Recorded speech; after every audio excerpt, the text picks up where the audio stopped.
BRS ప్రభుత్వ హయాంలో అప్పటి సీఎస్ సోమేష్ కుమార్ లక్షల్లో రైతు బంధు సొమ్ము తీసుకున్నట్టుగా వెల్లడైంది.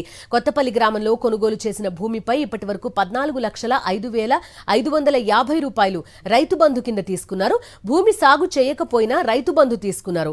సోమేష్ కి చెందిన 25 ఎకరాల 19 గుంటల భూమి మొత్తం రాళ్లు గుట్టలు మాత్రమే ఉన్నాయి. మొత్తం 150 ఎకరాల భూమిపై రైతు బంధు డబ్బులు తీసుకున్నారు.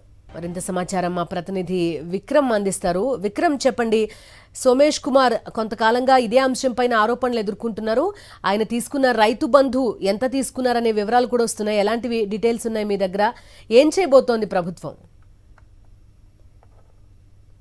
రాష్ట్ర ప్రభుత్వ మాజీ ప్రధాన కార్యదర్శి సోమేష్ కుమార్ భూ వివాదంపై రాష్ట్ర ప్రభుత్వం కూడా ఆరా తీస్తుంది.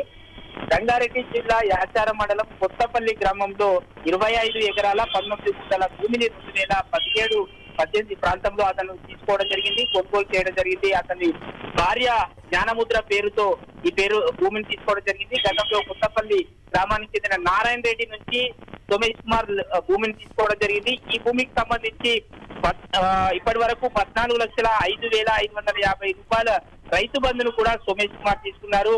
రాళ్లు గుట్టలుగా ఉన్న ఈ ప్రాంతం అంతా కూడా పూర్తిగా సాగు చేయకపోయినప్పటికీ కూడా రైతు బంధు తీసుకున్నారని విమర్శలు అయితే వెల్లువెత్తున్నాయి. అయితే గత ప్రభుత్వం చూసుకుంటే ప్రతి ఎకరాకు ప్రతి గుంటకు కూడా రైతు బంధు ఇచ్చిన పరిస్థితి ఉంది. ఈ నేపథ్యంలో కొంత విమర్శలు కూడా వెల్లువెత్తాయి. సాగు చేసే వారికే రైతు బంధు ఇవ్వాలి అన్న ఒక డిమాండ్ కూడా వచ్చాయి. ఈ నేపథ్యంలో మనం చూసుకోవచ్చు, సాగు చేయడానికే పెట్టుబడి సాయంగా రైతు బంధు ఇస్తున్నారు. కానీ ఇలా సాగు చేయకపోయినా రైతు బంధు సాయాన్ని రాష్ట్ర ప్రభుత్వ ప్రధాన కార్యదర్శి హోదాలో ఉండి సోమేష్ కుమార్ తీసుకోవడంపై విమర్శలు అయితే వెల్లువెత్తుతున్నాయని చెప్పుకోవచ్చు.